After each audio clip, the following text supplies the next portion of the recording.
हम हिंदू समाज में देखें तो बहुत बड़े बड़े आचार्य अध्यात्म के हुए हैं। सूफी समाज मुसलमानों में बहुत बड़े हुए हैं। और अभी मुंबई में हम यहाँ सूफी की दरगाह में गए थे, वहाँ देखा कि कितना अध्यात्म के पर बल है उनका। ईसाइयों में भी अध्यात्म पर बहुत बल है। तो आध्यात्मिक चेतना का जागरण जिसकी आज सबसे ज़्यादा ज़रूरत है। और राष्ट्रपति ने जब उससे पहले ही हमारी बात हुई तो उन्होंने कहा था कि 2 काम है। एक है आर्थिक विकास हिंदुस्तान का, कि सन 20 तक हिंदुस्तान आर्थिक विकास में नंबर 1 बन जाए। और दूसरा काम है आध्यात्मिक चेतना का जागरण, और उनकी भाषा में कहूँ तो धर्म में अध्यात्म का संचार। एक काम हम करेंगे, एक काम आप करेंगे। अध्यात्म में कोई होता नहीं है, सब एक साथ बैठते हैं।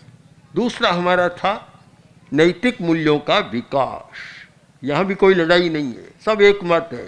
तो हमने कहा अगर हम संप्रदाय की चर्चा करते तो लड़ाई निश्चित थी कि इतने धर्मगुरु मिलते हैं, जहाँ 15, 16, 20 बड़े बड़े धर्मगुरु मिले और सांप्रदायिक चर्चा होती तो पता नहीं क्या होता। पुलिस को आना पड़ता, फौज को बुलाना पड़ता, क्या होता पता नहीं है।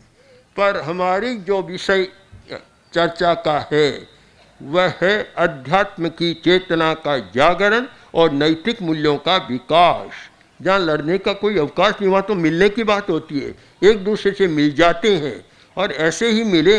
इन 2 के आधार पर मैंने अनुभव किया कि हम जहाँ भी गए सबका सौहार्द मिला। हम एक बात प्रस्तुत करते हैं, वह है शांतिपूर्ण सह अस्तित्व। आप एक साथ रहना चाहते हैं, शांति से रहना चाहते हैं या लड़ते झगड़ते रहना चाहते हैं?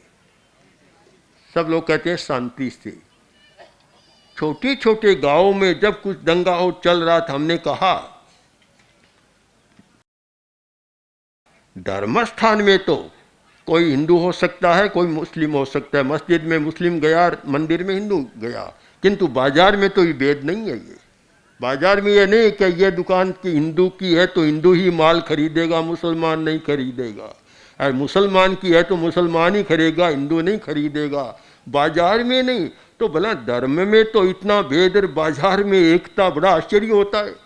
जहाँ पैसे का प्रश्न है वहाँ तो सब एक हो जाते हैं। और हमने ये देखा हिंदू मुस्लिम साझेदार है, बड़े भागीदार, दुकान चलाते हैं, साथ में कंपनी चलाते हैं, वहाँ यह धर्म का मामला आगे नहीं आता।